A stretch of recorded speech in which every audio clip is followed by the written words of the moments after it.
सेन समाज ने देव संत शिरोमणि सेन जी महाराज की 726वीं जयंती मनाई। इस अवसर पर समाजजनों ने नगर के प्रमुख मार्गों से बैंड बाजा के साथ शोभा यात्रा निकाली गई। शोभा यात्रा संत श्री मंदिर परिसर से शुरू होकर नगर भ्रमण पर निकली। इस दौरान भगवान श्री कृष्णा और संत श्री सेन जी महाराज की आरती और पूजन किया गया। इसके बाद महाप्रसाद का आयोजन कर विभिन्न धार्मिक कार्यक्रम संपन्न हुए। कार्यक्रम में संत श्री कैलाश भारती और संत मंगल गिरी शिव धाम गोपालपुरा ने धर्म सभा में समाजजनों को आशीर्वचन दिए। भारतीय सेन समाज के प्रदेश अध्यक्ष प्रवक्ता जयप्रकाश सेन ने संत शिरोमणि सिंह जी महाराज के जीवन पर प्रकाश डाला। उन्होंने कहा कि सेन समाज ने स्वामी रामानंद जी से दीक्षा ली थी और अपना जीवन भक्ति मार्ग तथा मानव सेवा को अर्पित किया। उन्होंने शिक्षा के प्रचार प्रसार में भी महत्वपूर्ण योगदान दिया। गांधी चौराहा पर संत शिरोमणि कर महाराज जी की जयंती पर भाजपा नगर मंडल अध्यक्ष मोनू पाटीदार व भाजपा वरिष्ठ नेता अमित शर्मा व कांग्रेस अध्यक्ष ओम सोलंकी, पार्षद लक्ष्मी जाट, सूरज जाट आदि ने स्वागत किया। इस मौके पर बजरंग दल जिला मनावर प्रखंड उपाध्यक्ष अशोक पड़ियार, करण सिंह, दरबार सेन, माधव सेन, गणेश सेन, अमर सेन थे। बड़ी मात्रा में समाज के महिला पुरुष बच्चे उपस्थित थे। मैं जयप्रकाश सेन, भारतीय सेन समाज के प्रदेश प्रवक्ता। आज भगवान श्री सेन जी महाराज, श्री राम सेन जी महाराज की 726वीं जन्म जयंती के उत्सव पर मनावर में एक भव्य आयोजन रखा गया, जिसमें मनावर नगर में महिला, पुरुष एवं बच्चों द्वारा विशाल जुलूस निकाला गया। जुलूस के पश्चात मंच कार्यक्रम में विभिन्न कार्यक्रम किए गए, जिसमें जिन बच्चों के होनहार बच्चे थे, जो कि जिन्होंने मनावर का नाम रोशन कर रहे हैं, उनके माता पिता को सम्मानित किया गया। हमारे समाज के दो संत श्री मंगल गिरी जी महाराज एवं श्री कैलाश भारती जी महाराज द्वारा आशीर्वचन दिए गए और महाआरती के पश्चात प्रसाद वितरण एवं भोजन वितरण किया गया। समाज में संदेश अच्छा जाए, समाज की एकता के लिए कार्यक्रम रखे गए, उन्हें संबोधित किया गया। समाज में एकता बनी रहे, किसी प्रकार का वाद विवाद नहीं हो और देश और नगर में हित में काम करे। सेन समिति सभी का हार्दिक बधाई। मध्य प्रदेश पुलिस ने आरक्षक बैंड के कुल 679 पदों पर सीधी भर्ती हेतु इच्छुक उम्मीदवारों से आवेदन मांगे गए थे, जिसका मध्य प्रदेश के समस्त जिलों में प्रचार प्रसार पुलिस बैंड दल के माध्यम से कराया जा रहा है, जिस हेतु बैंड दल द्वारा प्रचार प्रसार प्रमुख स्थानों पर किया जा रहा है। आज का ये कार्यक्रम राजवाड़ा क्षेत्र में किया गया, जहां पर पुलिस ने अपनी आकर्षक प्रस्तुतियां दी गई तथा देशभक्ति के गीत गाए गए। इसके अलावा जनता के अधिकारों को आम जनता को बताया गया कि वह अपने अधिकार किस तरह से उपयोग कर सकते हैं तथा पुलिस उनकी क्या सहायता कर सकती है तथा पुलिस की कार्यविधि को समझाया गया, जहां पर उन्हें ये बताया गया कि वे अपने अधिकार का किस तरह से उपयोग कर सकते हैं और पुलिस उन्हें किस तरह की मदद कर सकती है। इस अवसर पर पुलिस भर्ती बैंड ने आज एक रंगारंग म्यूजिकल कार्यक्रम राजवाड़ा में प्रस्तुत किया। पुलिस बैंड ने काफी समय तक अपनी आकर्षक प्रस्तुतियां से जनता का मन मोह लिया और आम जनता के लिए उन्होंने कानून पालन करने के संदेश भी दिए तथा पुलिस की कार्रवाई की जानकारी भी दी।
चौदह अप्रैल को लता मंगेशकर ऑडिटोरियम नर्मदा चौराहा में आयोजित नारी शक्ति वंदन आभार एवं सम्मान कार्यक्रम महिलाओं की अभूतपूर्व सहभागिता का साक्षी बना। कार्यक्रम स्थल पर महिलाओं को इतनी तगड़ी उपस्थिति रही कि पूरा ऑडिटोरियम खचाखच भर गया और परिसर में उत्साह गर्व एवं सहभागिता का अद्वितीय वातावरण निर्मित हो गया। इस आयोजन में महिलाओं ने नारी शक्ति वंदन अधिनियम के प्रति अपना समर्थन व्यक्त करते हुए केंद्र सरकार एवं नेतृत्व के प्रति आभार प्रकट किया। कार्यक्रम में प्रदेश के मुख्यमंत्री डॉक्टर मोहन यादव की उपस्थिति प्रमुख आकर्षण रही, जिनके संबोधन को लेकर प्रतिभागियों में विशेष उत्साह देखा गया। कार्यक्रम के दौरान मंच से महिला सशक्तिकरण, राजनीतिक भागीदारी एवं सामाजिक नेतृत्व में महिलाओं की बढ़ती भूमिका पर प्रकाश डाला गया। महिलाओं ने एक स्वर में ऐतिहासिक पहल का स्वागत करते हुए इसे नारी स्वाभिमान और अधिकार का नया अध्याय बताया। विशेष उल्लेखनीय रहा कि कार्यक्रम का लाइव प्रसारण किया गया, जिससे संदेश व्यापक जनसमूह तक पहुंच सका। स्थानीय स्तर पर इस आयोजन ने यह स्पष्ट संकेत दिया कि इंदौर की महिलाएं अब केवल सहभागी नहीं बल्कि निर्णायक शक्ति के रूप में उभर रही हैं। भैया मेरा कहना है कि जिसमें आज जो है 14 अप्रैल तो अम्बेडकर जी की ब्रेकिंग की जिम्मेदारी आपकी रहती है, आपकी जगह उसी के तारिता में महिलाओं के समानताओं के अधिकार और समस्त संवैधानिक अधिकारों का ध्यान रखते हुए आज ये कार्यक्रम हमारे लिए सीएम साहब के द्वारा संपन्न कराया गया, जिसमें पूरी सुरक्षा व्यवस्था थी और पूरा प्रशासन था। प्रशासन की व्यवस्था तो काबिल तारीफ है कि भीड़ को भीड़ आपने लगने नहीं दिया और पूरा हाल खचाखच भर गया था। हाँ, बहुत सारी महिलाएं यहाँ पे दराज शहरों से आई थी, क्योंकि उनको था कि आज सीएम साहब आए हुए हैं, तो सभी में बहुत उत्साह था और सभी ने बहुत बढ़ चढ़ कर आज भाग भी लिया था। ऐसे में कभी कोई दुनिया में कल्पना कर सकता है अपने दोस्त के बच्चे को बचाने के लिए नंद बाबा और यशोदा अपनी बच्ची को मरने के लिए दे दे और कृष्ण भगवान को अपने पास पाल पोस करके बड़ा करे और ऐसा करे कि भूल ही जाए कि ये इनका कृष्ण भगवान का माँ बाप असली रूप किसका है। प्रॉपर्टी में माता पिता के अधिकार दिलाने में, तलाक के मामले में भी हर जगह माता बहनों के लिए अंबेडकर जी ने लड़ाई लड़ी।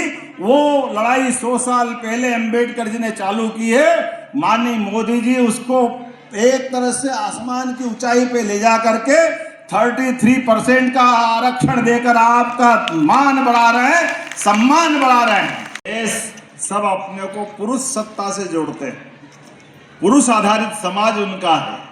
हमारे यहाँ परिवार संस्कृति में, सनातन संस्कृति के माध्यम से आदिकाल से हमारे लिए ये देश भारत माता की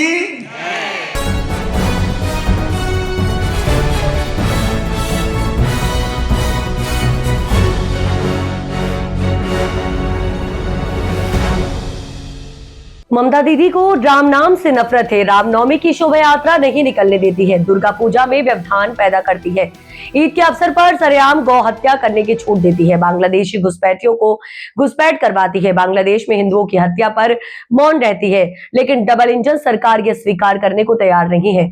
बंगाल में बंगाली ही बोली जाएगी।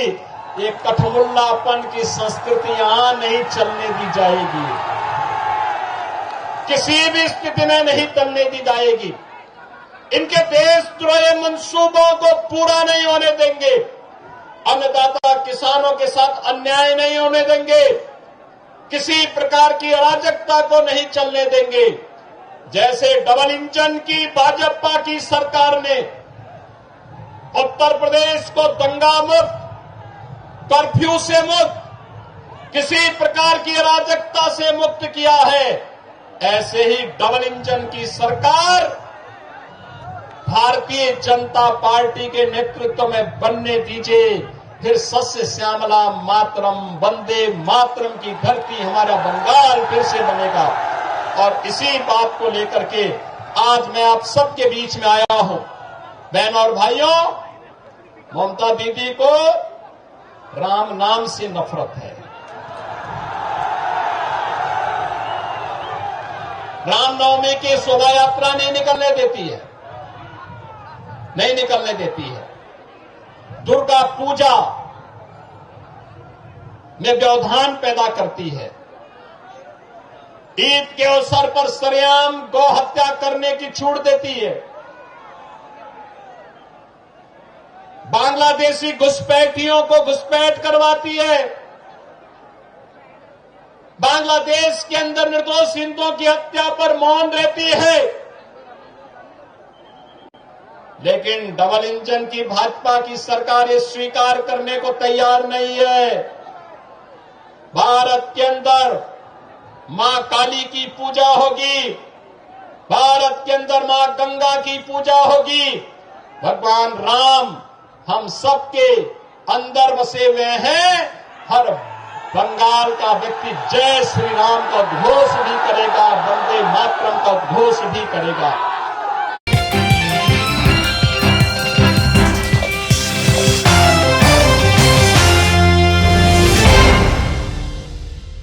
नगर में संविधान निर्माता डॉक्टर भीमराव अंबेडकर की 135वीं जयंती मनाई गई।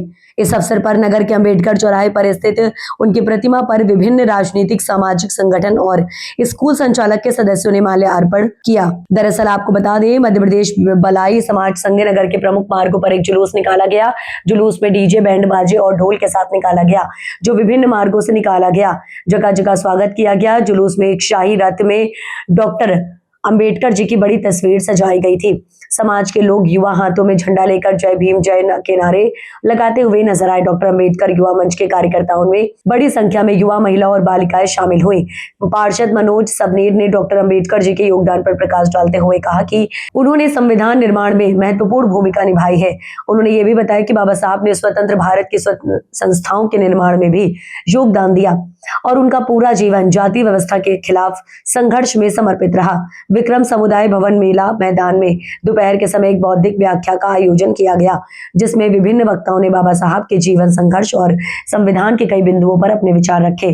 कांग्रेस नगर अध्यक्ष से ओम प्रकाश सोलंकी, नेता प्रतिपक्ष पार्षद लक्ष्मी जाट अख्तर बी ने स्वागत किया। डॉक्टर अंबेडकर चौराहे पर डॉक्टर अंबेडकर के प्रतिमा पर नगर पालिका अध्यक्ष अजय पाटीदार, पार्षद कैलाश राठौर, नगर पालिका सीएमओ संतोष चौहान व स्टाफ ने माल्यार्पण किया। बाबा साहेब, बाबा साहेब। आज भारत रत्न डॉक्टर बाबा साहेब अम्बेडकर की 135वीं जयंती पूरे देश में सम्मान के साथ मनाई जा रही है। उन्होंने हमें संविधान के माध्यम से समानता, न्याय और शिक्षा का अधिकार दिया है। आइए हम उनके विचारों को समाज के जन जन तक पहुँचाने का काम करें। इसी के साथ हम उनके विचारों को आगे बढ़ाएं, समाज में ये संदेश दें कि जो भी बाबा साहेब ने हमारे लिए किया है वो हम आगे बढ़ाएं और समाज को सुदृढ़ और समतामूलक बनाने का प्रयास करें। जय भीम, जय भारत, जय संविधान।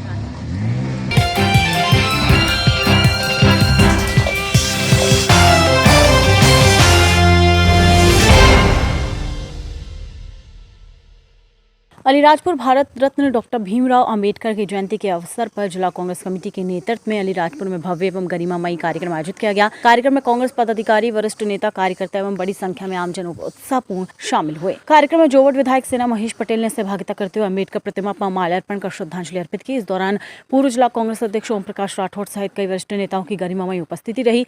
इस अवसर पर विधायक सेना महेश पटेल ने बच्चों के बीच पहुंचकर नुक्ती, मिठाई एवं तीखी इमली वितरित की, जिससे बच्चों में खासा उत्साह देखने को मिला। उन्होंने अपने संबोधन में कहा कि डॉक्टर भीमराव अंबेडकर ने शिक्षा, समानता और न्याय के माध्यम से देश को नई दिशा दी है। उनके विचार आज ही समाज को सशक्त और जागरूक बनाने की प्रेरणा देते हैं। वहीं पूर्व जिला कांग्रेस अध्यक्ष ओम प्रकाश राठौर ने अपने उद्बोधन में कहा कि बाबा साहेब का जीवन संघर्ष, त्याग और सामाजिक न्याय का प्रतीक है। उन्होंने कहा कि बाबा साहेब के सिद्धांतों पर चलना ही उनकी प्रति सच्ची श्रद्धांजलि है।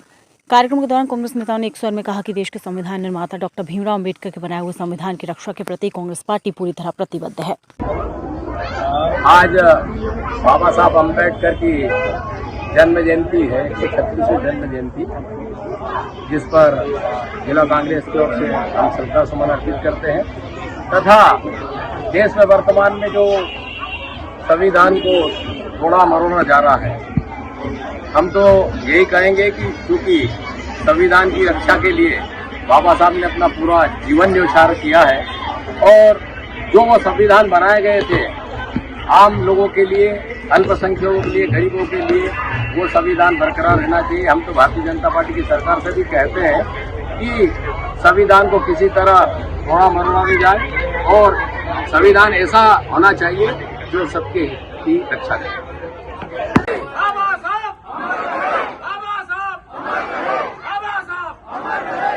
संविधान की रक्षा कौन करेगा? हम करेंगे, हम करेंगे। संविधान की रक्षा कौन करेगा?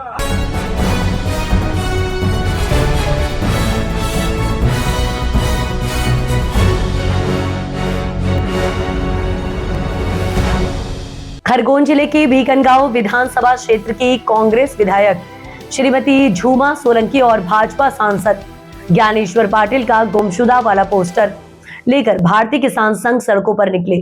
दरअसल भीकनगांव क्षेत्र के किसानों के लिए महत्वपूर्ण बिंजलवाड़ा माइक्रो उद्वहन सिंचाई परियोजना को लेकर विवाद गहराता जा रहा है। परियोजना का अधिकृत ठेकेदार कंपनी GVPR द्वारा निर्माण कार्य बेहद धीमी गति से करने के आरोप लग रहे हैं, जिससे किसानों में आक्रोश देखा जा रहा है।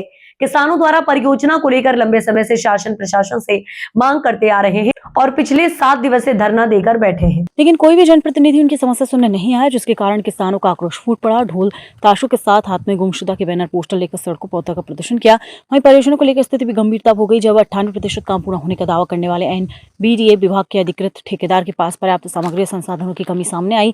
किसानों के आक्रोश को देखते हुए सांसद ज्ञानेश्वर पाटिल ने सोशल मीडिया के माध्यम से अपनी प्रतिक्रिया दी है। ज्ञानेश्वर पाटिल ने NBDA अधिकारी से हुई चर्चा में ये भी देखने को मिला है कि जिम्मेदार अधिकारियों की बजाय सांसद खुद ठेकेदार की लापरवाही पर सफाई देते नजर आए। किसानों ने करोड़ रुपए की इस परियोजना की टेस्टिंग के दौरान घटिया निर्माण और संभावित भ्रष्टाचार की परतें भी खुलने आरोप लगाया है। कई पाइप के भीतर पाइप निकालने जैसी गंभीर तकनीकी दोष सामने आ रहे हैं, तो कहीं स्टोरेज टैंक से पानी का रिसाव हो रहा है। कुल मिलाकर बिंजलवाड़ा माइक्रो उद्घटन सिंचाई परियोजना किसानों के लिए राहत की बजाय परेशानी का कारण बनती जा रही है और जिम्मेदारों की कार्य प्रणाली पर लगातार सवाल खड़े हो रहे हैं। बिंजलवाड़ा परियोजना को लेकर किसान विगत 7 दिनों से आंदोलनरत है और आज सांसद और क्षेत्रीय विधायक का गुमशुदगी के संबंध में पोस्टर कुछ चिपकाए गए हैं और गांव में कुछ संदेश भी दिया है लोगों को। क्या है पूरा मामला? ये भारतीय किसान संघ पिछले 8 महीने से भीकनगांव बिंजलवाड़ा परियोजना को लेकर के संघर्षरत है और इसमें कई बार आवेदन निवेदन ज्ञापन भी हुए हैं, परंतु प्रशासन और शासन में बैठे सभी जिम्मेदार अधिकारी मौन हैं और इसको लेकर के सांसद और बढ़वा विधायक सचिन बिल्ला जी ने एक कार्यक्रम तय कर दिया था कि दसोड़ा बिंजलवाड़ा और हीरापुर में एक माँ नर्मदा जी का पूजन करना है। चूँकि अभी पंप हाउस 2 से मात्र 7 किलोमीटर पानी आया है और सारा क्षेत्र अभी सूखा पड़ा है और सांसद जी ने एक विधायक कार्यक्रम तय कर दिया, तो ऐसे में किसान आक्रोशित हैं, यहाँ धरने पे बैठे हैं और क्षेत्र में पानी पहुँचाने की प्राथमिकता को लेकर के बैठे हैं। तो हमने सांसद जी से बात करी और कार्यक्रम को निरस्त करवाया है कि जब तक पूरे बिंजलवाड़ा परियोजना के पूरे 5 पंप हाउस चालू नहीं हो जाते तब तक हम किसी भी जनप्रतिनिधि को यहाँ कोई भी कार्यक्रम नहीं करने देंगे। आज कुछ पोस्टर भी आपने लगाए गुमशुदगी के? हाँ, ये भारतीय किसान संघ पिछले 8 दिन से धरने पे बैठा है, परंतु आज तारीख तक एक भी जनप्रतिनिधि यहाँ पर किसानों की समस्याओं को सुनने के लिए, किसानों के साथ में बैठने के लिए तैयार नहीं है, किसानों की समस्याएं सुनने के लिए तैयार नहीं है। तो इसको लेकर के किसान आक्रोशित है और उन्होंने गुमशुदगी का एक नगर भ्रमण करवाया है। क्या नाम है आपको पूरा? नीतीश सिंह मौर्य, भारतीय किसान संघ जिला मीडिया प्रभारी खरगोन। गए थे आज वहाँ पर किसानों के पास? भीकनगांव गए थे सर। अच्छा, क्या हुआ फिर उसमें? तो सर अब उनका वही मांग है कि वो पाइप की मांग मेन है उनकी। आज 4 नंबर पे भी पानी पहुंचा दिए हैं सर। जो खारवी का भीकनगांव में पंप हाउस है वहाँ भी पानी आज पहुंचा दिए, वहाँ भी टेस्ट कर लिया। मेन जो पाइप की कमी है सर वो उसकी मांग कर रहे हैं, तो उसकी व्यवस्था में लगे हैं सर। आज भोपाल मेरे आज कलेक्टर मैडम से भी बात हुई है। कलेक्टर मैडम ने भी राजौरा साहब से भी बात करी है। कुछ वहाँ पर पाइप की उपलब्धता नहीं हो पा रही है, उसकी शायद वहाँ पर पीतमपुर में भी वो पाइप की कुछ व्यवस्था में लगे हैं और अधिकारियों की कमी के कारण भी कई दिक्कत आई, तो सी की भी शायद अपॉइंटमेंट 1-2 दिन में करने वाले हैं, ऐसा उनका कहना पड़ रहा है। और 2 दिन बाद में कलेक्टर मैडम सारे अधिकारियों की भी और ठेकेदारियों की भी जितनी भी परियोजनाएं चल रही है वो सारी परियोजनाओं की भी समीक्षा करने वाली है। तो अब उसमें इतना थोड़ा इनको कन्विंस करवाओ कि भाई काम थोड़ा समय तो लग रहा है, बिल्कुल ये बात भी सही है कि ठेकेदार की लापरवाही की वजह से इतना समय लगा है और हम लोग भी निरंतर पिछले इसमें भी हमने करीबन 2-3 बार खुद विजिट किया, बैठकें करी, लेकिन थोड़ा थोड़ा काम मतलब जो स्पीड में होना चाहिए वो स्पीड में न होते हुए चींटी की चाल की तरह वो काम हो रहा है। तो उसमें अब थोड़ा हमारे किसानों का भी जो दर्द है वो बिल्कुल जायज है। स्वाभाविक है, सरकार इतना पैसा लगाने के बाद में भी यदि हम समय पर पानी उपलब्ध नहीं करा पाए तो दिक्कत तो है। उसको तत्काल उसको बैठ के निराकरण करवाओ उसका। और दूसरा ये हीरापुर और जो बिंजरवाड़ा में जो है पानी अभी 4-5 दिन उसको भरने दे, तो कम से कम भरेगा तो तालाब में पानी जाएगा, क्योंकि अभी 4-5 दिन आपने टेस्टिंग किया, लेकिन उसके बाद में भी वहाँ पर जो पानी मिलना चाहिए तो उतना नहीं मिल पाया उनको, तो कम मिला है ना। तो उसको अभी 2-4 दिन भर जाएगा तो थोड़ा तालाब भर जाएगा, तो आसपास कम से कम पशुओं को उनको पानी की दिक्कत नहीं जाएगी जी। समय प्रयास है ना। तो उसको करके 4-5 दिन तक के और चलवा दो, और ये भी 4 नंबर वाला भी जल्दी से जल्द हो जाए, इसकी भी जरा चिंता। बिल्कुल सब पूरा प्रयास कर रहा हूँ है ना। हाँ, थोड़ा एक बार किसानों के पास में जाकर स्वाभाविक उनकी जो मांग है वो कोई गलत नहीं है, जीना ही नहीं मांग। नहीं सही है वो जनरल है। पर लेकिन ठेकेदार की हरकतों की वजह से जवाब हमको देना पड़ता है। जी सर। तो उसको थोड़ा करवाओ जरा प्लीज। ठीक है, मैं प्रयास करता हूँ।